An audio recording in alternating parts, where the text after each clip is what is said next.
നമുക്ക് ഉള്ളിലേക്ക് കയറാം, മതിച്ചെണ്ണയും കാണാം. ഇങ്ങോട്ടാണോ? ചേച്ചി വരാം വരാം വരാം. എന്റെ അമ്മ, ഈ വീട്ടില് നിറയെ സാധനങ്ങളാണല്ലോ, നിറയെ ഫോട്ടോസ്, നിറയെ ഐറ്റംസ്. ഇതൊക്കെ ക്ലീൻ ചെയ്യാന്ന് പറയുന്നതിന് ഭയങ്കര പണിയല്ലേ?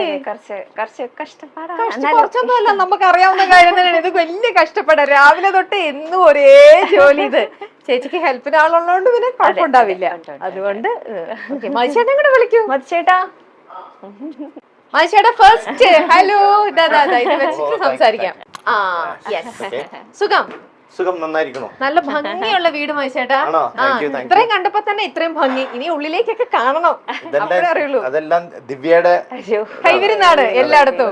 അപ്പൊ ചേച്ചിയുടെ വകയാണ് കംപ്ലീറ്റ് കളക്ഷൻസും കാര്യങ്ങളും, ഈ വീട് വെക്കുന്നതും ഇതെല്ലാം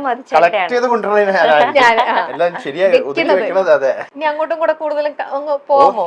തീർച്ചയായിട്ടും.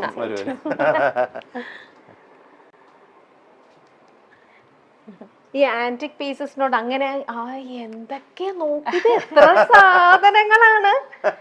ഇവിടെ ഒന്നും ഒതുങ്ങിയിട്ടുണ്ടാവില്ലല്ലോ മുള്ളുണ്ട് കുറച്ച്. ഇതിപ്പോ അവസാനം കിട്ടിയൊരു കുറച്ച് ദിവസം മുമ്പ് കിട്ടിയ ഒരു അവാർഡാണ്. ഇതിലുള്ളതെല്ലാം തന്നെ അവാർഡ്സ് ആണ്. ചായ റെഡി, വന്നപ്പോഴേ ചായയൊക്കെ റെഡി ആയത്. Thank you. ഇതൊക്കെ പ്രത്യേകിച്ച് കുട്ടികളുടെ ഇഷ്ടത്തിന് അങ്ങനെയൊന്നും വെച്ചിരിക്കണമെന്നല്ല. രണ്ടു പേർക്കും പെറ്റ്സിന് വലിയ ഇഷ്ടമാണ്. ഇഷ്ടംപോലെ പെറ്റ്സ് ഇങ്ങനെ വന്നു പോയി ഇരിക്കുകയാണ്. അപ്പം അതിന്റെ ഒരു ഭാഗമായിട്ട് ഈ അക്വേറിയം ഇവിടെ ഇരിക്കുന്നത്. എത്ര നാളായിട്ട് ഇവിടെ ഇരിക്കുന്നുണ്ട്? ഇതിപ്പോ 10-11 years. അതിനു മുമ്പ് വേറെ ആയിരുന്നു. അതിനു മുമ്പ് ആ കോർണറിലുണ്ടായിരുന്നു ഒരു മറ്റേ മറൈൻ ഇതുപോലെ സെറ്റ് ചെയ്തിട്ടുണ്ടായിരുന്നു, ലൈവ് അക്വേറിയം. ആമസോൺ ഇതുപോലെ അതുപോലെ ടോർട്ടോയ്സ് ഇതൊക്കെ ഉണ്ട്. ടോർട്ടോയ്സ് അത് ഇടാൻ പാടില്ലായിരുന്നു അറിയില്ലായിരുന്നു. അപ്പൊ അവര് കൊണ്ട് ഇട്ടു. അതിങ്ങനെ വീട്ടിലൊക്കെ ഇങ്ങനെ നടക്കും. അത് നമ്മള് പുറത്തേക്ക് പോയിട്ട് വരുമ്പോഴത്തേക്കും അത് കട്ടിലിന്റെ ചോട്ടിലും അവിടെ ഒക്കെ ആയിട്ട് പോകും. അതിന് മുകളിൽ നിന്ന് കയറി ചാടി ചിലതൊക്കെ ആത്മഹത്യ ചെയ്തിട്ടുണ്ട്. അങ്ങനെ കരയിലേക്ക് ചാടിയാൽ അത് മരിക്കുമോ? അതുകൊണ്ട് നിങ്ങൾ അത് മാറ്റി ഇങ്ങനെ ആക്കി വെച്ചു. ആമയെ വളർത്താൻ പാടില്ല. അതെ, പിന്നെ അങ്ങനെ ഒരു റൂള് വന്നല്ലോ, അങ്ങനെ ചെയ്യാം. പണ്ട് എല്ലാരും റൂളല്ല, ആ ആമയെ നമുക്ക് വളർത്താം. പക്ഷെ അത് ആമസോൺ ഇതിൽ ഉള്ള ആമയാണത്, ഒരു പച്ച കളർ ആമ. അത് ഹസാഡാന്നൊക്കെ പറഞ്ഞിട്ട് ഓരോ യൂട്യൂബ് വീഡിയോസ് ഒക്കെ വന്നിരുന്നു. അങ്ങനെ ഇവിടെ ഒരാള് വന്നിട്ട് അതിനെ കൊണ്ടുപോകുന്ന ഒരാളുണ്ട്. അയാൾ വന്ന് കൊണ്ടുപോയി. അത് മറ്റുള്ള ജീവികൾക്ക് ദോഷമാണെന്ന് ഇവിടത്തെ. ഇപ്പൊ നമ്മളത് പുറത്ത് അഴിച്ചു വിട്ടാലും വെള്ളത്തിൽ കൊണ്ടുവന്നിട്ടാലും ഒക്കെ ഇവിടെയുള്ള മറ്റുള്ള ജീവികൾ നമ്മുടെ ഇവിടത്തേക്ക് സെറ്റ് ആയിട്ടുണ്ടാവില്ല. ഓക്കെ. മനുഷ്യന് ഇഷ്ടമാണ് ഇങ്ങനത്തെ പെറ്റ്സും കാര്യങ്ങളൊക്കെ? ഭയങ്കര ഇഷ്ടമാണ്. അതല്ലേ ഏറ്റവും വലിയ പെറ്റ് അല്ലേ? ഞാൻ നിങ്ങളുടെ ഇന്റർവ്യൂല്, എനിക്ക് പിന്നെ ഇന്റർവ്യൂ നല്ല, നമുക്ക് പേഴ്സണലി അല്ലാണ്ട് നല്ല പരിചയമുണ്ട് ഇവരെ കുറിച്ച്, അല്ലാതെ തന്നെ അറിയാം. എപ്പോഴും അതെ ചേച്ചിയാണ്. എന്താ, ഞാൻ വേറൊരു കാര്യം കൂടെ ഉണ്ട്, ചേച്ചിക്ക് അറിയോ? സോഷ്യൽ മീഡിയ തുറന്നു കഴിഞ്ഞാൽ മതിച്ചേട്ടന്റെ ഒറ്റയ്ക്കുള്ള ഇന്റർവ്യൂവിനെക്കാട്ടിലും ഭയങ്കര റീച്ചും ഭയങ്കര പബ്ലിസിറ്റി ഈ ചേച്ചിക്കാണ്. സീക്രട്ട് ആണ് മനസ്സിലാവുന്നത്. രമേഷ് പിഷാരുടെയും ധർമ്മജനും പോലെയാ. അത് കലക്കി കേട്ടാ, അത് കലക്കി ശരിക്ക്. അപ്പൊ ധർമ്മജൻ ഒറ്റയ്ക്ക് നിൽക്കില്ല, ഭയങ്കര ക്ലിക്ക് ശരിക്കും കേട്ടോ. ഭയങ്കര ഒരു ചേച്ചി പറയൂ, അതിന്റെ പിന്നിലത്തെ രഹസ്യം എന്താണ്? എന്തായിരിക്കും മൈച്ചേട്ടാ? ഈ മൈച്ചേട്ടാ ഒരു ദിവസം എത്ര തവണ വിളിക്കും? എന്ത് ചോദിച്ചാലും എന്താ മൈച്ചേട്ടാ, എല്ലാം മൈച്ചേട്ടന്റെ അടുത്താ ചോദ്യങ്ങളെല്ലാം. ഇവിടെ അത് നിങ്ങളുടെ പടമല്ലേ? അതൊക്കെ ഓരോ ആരാധകരെ ചിലതിലൊക്കെ ഞങ്ങളെ പോലൊന്നും ഉണ്ടാവില്ല കേട്ടോ കാണാൻ. എന്നാലും നമുക്ക് മനസ്സിലാവുമല്ലോ അത് നിങ്ങളുടെ തന്നെയാണ്. ഇത് ചേച്ചിയുടെ, നിങ്ങളുടെ രണ്ടുപേരിലും ചേച്ചി വരയ്ക്കും അല്ലേ? ഞാൻ പറഞ്ഞു കോളേജ് വരെയൊക്കെ ചെറുതായിട്ട്. പക്ഷെ രണ്ട് കുട്ടികളും വരയ്ക്കും. ഞങ്ങക്ക് നല്ല ചായയൊക്കെ ഉണ്ടാക്കി തന്നത് ഇതാ നമ്മുടെ മതിച്ചേട്ടന്റെ സ്വന്തം അമ്മയാണ്. ഞാൻ ഇത്ര നേരം കിച്ചണിലൊക്കെ നിന്ന് സംസാരിച്ചത്. നമുക്ക് അമ്മയുടെ അടുത്ത് വിശേഷങ്ങളൊക്കെ ചോദിക്കാം. അമ്മ ഞാനിത് വെക്കുകയാണ്, മൈക്ക് വെക്കുക. നല്ല ചായ ആയിരുന്നു കേട്ടോ, നല്ല സൂപ്പർ ചായ. ചേച്ചി എങ്ങനെയുണ്ട് ചായ ഉണ്ടാക്കാൻ? അമ്മയുടെ അത്ര വരുമോ? പിന്നെ നല്ല ചായ നല്ല ചായ ഭയങ്കര ഇഷ്ടമാണ്. ആണോ? ദിവ്യ ചേച്ചി ഏറ്റവും നന്നായിട്ട് ഉണ്ടാക്കുന്ന ഭക്ഷണം എന്താ? ദിവ്യ കറികളൊക്കെ നന്നായിട്ടുണ്ടാക്കും. പിന്നെ പ്രത്യേകിച്ച് പിറന്നാളൊക്കെ സദ്യ ഉണ്ടാക്കാൻ സദ്യയാണോ ദിവ്യ ചേച്ചിയുടെ? അങ്ങനെയൊന്നും ഇല്ലാണ്ട് അമ്മ ഭയങ്കര കുക്കാ. എന്താ മതിച്ചേട്ടൻ പറയൂ, ദിവ്യ ചേച്ചിയുടെ ഏറ്റവും നല്ല ഡിഷ് എന്താ ഉണ്ടാക്കണേ? എനിക്ക് ദിവ്യ ഉണ്ടാക്കണതിൽ മോരുകറി ഇഷ്ടമാണ്, അവിയൽ ഇഷ്ടമാണ്, സാമ്പാർ. സാമ്പാറ്. അമ്മ ഉണ്ടാക്കുന്നതിലോ? അമ്മ ഉണ്ടാക്കണതെല്ലാം ഇഷ്ടമാണ്. ഇവിടെ നല്ല ഭംഗിയുള്ളൊരു കിച്ചൺ ഒക്കെ ഉണ്ട് കേട്ടോ. നല്ല നമ്മുടെ എല്ലാവരുടെ വീട്ടിലുള്ള പോലെ നല്ലൊരു മോഡുലർ കിച്ചൺ. സർപ്രൈസ് വിസിറ്റ് ആയിരുന്നു ഇതൊക്കെ, അതുകൊണ്ടാണ്. പക്ഷെ എന്നാലും നല്ലൊരു കിച്ചൺ. നമ്മുടെ ഇവിടെ നിന്ന് ഉണ്ടാക്കുന്ന ഭക്ഷണമാണ് നമ്മുടെ പ്രിയപ്പെട്ട ഗായകൻ ഇതൊക്കെ ആൾക്കാർ അറിയണ്ടേ ഇതൊക്കെയാണെന്നുള്ളത്. എല്ലാവർക്കും വലിയൊരു ഇതാണ് മതിച്ചേട്ടനായിരിക്കും കഴിക്കുന്ന ഭക്ഷണം, എങ്ങനെ ജീവിക്കുന്ന രീതിയൊക്കെ. അപ്പൊ അതൊക്കെ എല്ലാവർക്കും അറിയണ്ടേ. നമ്മളെ പോലെ തന്നെ നല്ലൊരു ലവ്ലി ആയിട്ടുള്ള ഒരു കുടുംബം. ഇത് ഇവിടെ ഒരു വർക്ക് ഏരിയ. ഇനി നമുക്ക് അടുത്ത സ്ഥലത്തേക്ക് പോകാം. അതെന്താ മനുഷ്യരുടെ ആനിമൽ? അത് അനിമലിന്റെ മലയാളത്തിൽ ഞാൻ പാടിയിട്ടുണ്ട്, മലയാളം വേർഷൻ. അപ്പൊ അവര് ടി സീരീസും അതിന്റെ പ്രൊഡക്ഷൻ യൂണിറ്റ് ഒക്കെ അവര് അയച്ചു തന്നതാ. ഞാൻ അവിടെ ഇങ്ങനെ നോക്കിയപ്പോ കണ്ടു ആനിമൽ ഇതുമായിട്ട് മതിച്ചേട്ടൻ വിചാരിച്ചു. Okay, okay. ഇത് കഥകളിയൊക്കെ ഇഷ്ടമാണോ? പിന്നെ കാണാനൊക്കെ ഇഷ്ടംപോലെ. പണ്ട് കുട്ടിക്കാലത്ത് ഇഷ്ടം പോലെ ഞാൻ പോയി കാണാറുണ്ട്. ഓക്കെ. അപ്പൊ ഇപ്പോഴും പൂർണ്ണത്രേശിന്റെ അവിടെ ഉത്സവത്തിനൊക്കെ ഇപ്പൊ പോകാൻ പറ്റാറില്ല. പോണെന്ന് ആഗ്രഹമുണ്ട്, പക്ഷെ നടക്കാറില്ല ഇപ്പോഴത്തെ ഒരു ഇതില്. ഇനി നമ്മൾ അവിടെ ഒരു ബെഡ്റൂം ആണ്. നമ്മളെ ബെഡ്റൂമിലേക്കൊന്നും പോകുന്നില്ല, പ്രൈവറ്റ് ഒരു ഇത്. അവിടെ ബെഡ്റൂം. ഇതെന്താ ചേച്ചി? വാഷ്റൂം ആണ്. Okay, okay. ഇവിടെ ആരൊക്കെ വന്നു, എന്തൊക്കെ സംഭവിക്കുന്നു എന്ന് അറിയാനായിട്ട് കംപ്ലീറ്റ്. ഓക്കെ. ഇവിടെ ഒന്നും നിങ്ങൾ ഇരിക്കാറുണ്ടോ ടി വി കാണാൻ വേണ്ടി? അച്ഛന്റെ സീറ്റാ. ഓക്കെ. ചേച്ചിയുടെ അച്ഛനും അമ്മയും ആണല്ലേ?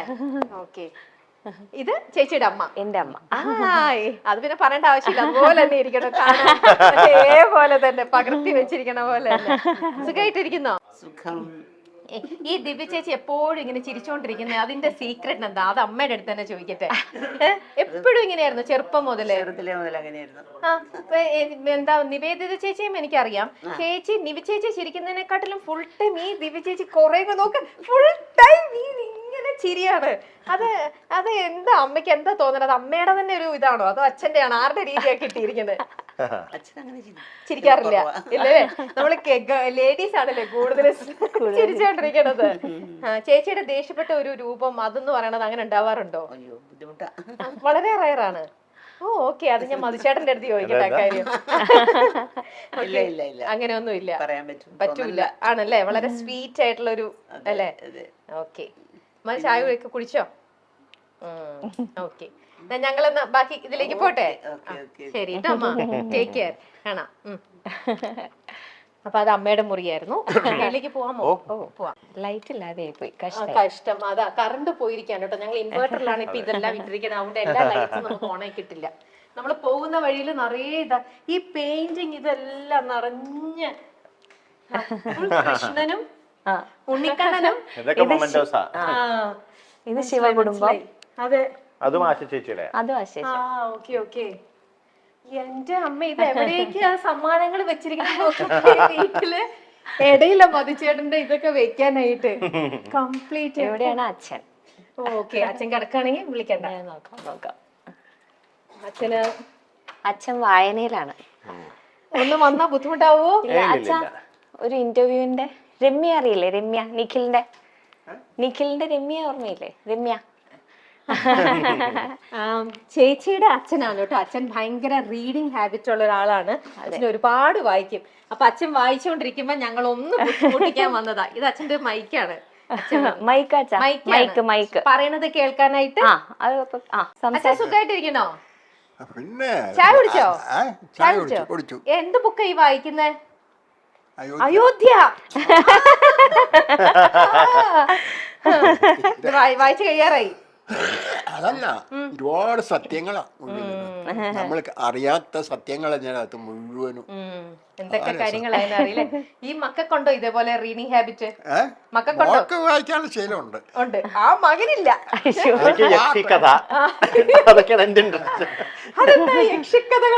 യക്ഷിക്കഥ, പ്രേതകഥ, ഹൊററാണ് എന്റെ.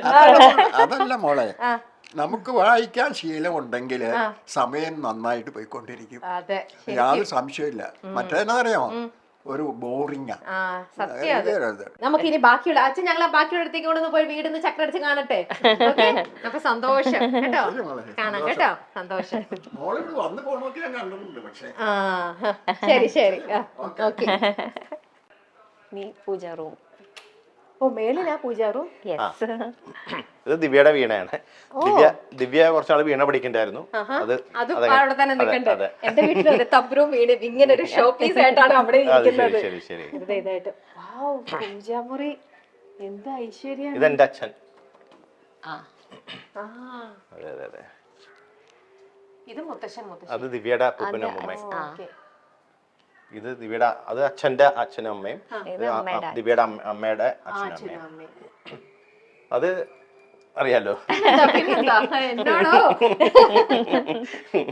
ആദ്യം പൂജാമുറി കാണട്ടെ. കയറിക്കോളൂ. കേറാമോ? ഓ എന്ത് രസമായിട്ടാ വെച്ചിരിക്കണേ. ഞാനൊരു എല്ലാവരും ഉണ്ട് ഇവിടെ.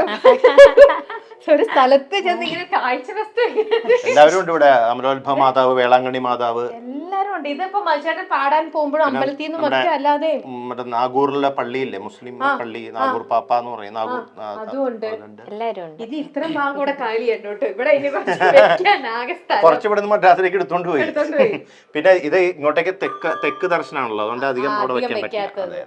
മധു ബാലകൃഷ്ണൻ എന്ന പേര് കേൾക്കുമ്പോൾ മനോഹരമായ സ്വരമാധുര്യമായിരിക്കും പലരുടെയും മനസ്സിൽ നിറയുക. മധു ബാലകൃഷ്ണന്റെ മനോഹരമായ ആലാപന മികവിൽ പ്രേക്ഷക ഹൃദയങ്ങൾ കീഴടക്കിയ ഗാനങ്ങളും ഏറെയുണ്ട്. ദക്ഷിണേന്ത്യൻ ചലച്ചിത്ര ഗാനാസ്വാദകർക്കിടയിൽ ഇന്ന് ഏറ്റവും പ്രിയങ്കരമായ ശബ്ദമാണ് മധുവിൻ്റേത്. ബാല്യത്തിലെ ആരംഭിച്ച കർണാടിക് സംഗീത പഠനത്തിന്റെ പിൻബലം മധു ബാലകൃഷ്ണന് സ്വരശുദ്ധിയും ഭാവശുദ്ധിയും നൽകിയപ്പോൾ അതിമനോഹരമായ ശബ്ദത്തിനുടമ കൂടിയായ മധു ബാലകൃഷ്ണൻ മറ്റ് ദക്ഷിണേന്ത്യൻ യുവ ഗായകർക്കിടയിൽ തീർത്തും വ്യത്യസ്തനായി. 2002 വാൽക്കണ്ണാടി എന്ന ചിത്രത്തിലെ അമ്മേ അമ്മേ എന്ന പാട്ടിലൂടെ കേരള സംസ്ഥാന ചലച്ചിത്ര പുരസ്കാരത്തിന് മധു ബാലകൃഷ്ണൻ അർഹനായിട്ടുണ്ട്. സംഗീത ലോകത്ത് ഇനിയും ഏറെ ദൂരങ്ങൾ താണ്ടി നിരവധി അംഗീകാരങ്ങൾ മധു ബാലകൃഷ്ണൻ നേടുമെന്നാണ് സംഗീത പ്രേമികളുടെ എല്ലാം ആഗ്രഹം. അദ്ദേഹത്തിന്റെ വീട്ടുവിശേഷങ്ങളാണ് ഇപ്പോൾ ശ്രദ്ധ നേടുന്നത്. എറണാകുളത്താണ് അത്യാധുനിക സൗകര്യങ്ങൾ അടക്കമുള്ള മധുവിന്റെ ലക്ഷറി ഹൗസ് സ്ഥിതി ചെയ്യുന്നത്. മധുവിനൊപ്പം സ്വന്തം അമ്മയും ഭാര്യയുടെ മാതാപിതാക്കളുമുണ്ട്. ചെന്നൈയിലും മധു ബാലകൃഷ്ണന് വീടുണ്ട്. 2 നിലകളിലായി സ്ഥിതി ചെയ്യുന്ന വീടിനകം നിറയെ മധുവിന് സംഗീത ലോകത്ത് നിന്നും ലഭിച്ച അംഗീകാരങ്ങളാൽ നിറഞ്ഞിരിക്കുകയാണ്. അമ്പലത്തിന് സമാനമായ രീതിയിലാണ് വീടിന്റെ രൂപകൽപ്പന. മൃഗസ്നേഹികളാണ് മധുവിന്റെ കുടുംബം. അതുകൊണ്ട് തന്നെ നിരവധി നായ്ക്കളും അക്വേറിയവും എല്ലാം വീടിനുള്ളിലുണ്ട്. മാധവം എന്നാണ് വീടിന് ഗായകൻ പേര് നൽകിയിരിക്കുന്നത്. മൂത്തമകൻ പിറന്നതിന് ശേഷമാണ് വീട് വാങ്ങിയത്. അതുകൊണ്ടാണ് വീടിന് മധുവും ഭാര്യയും മാധവം എന്ന് പേരിട്ടത്.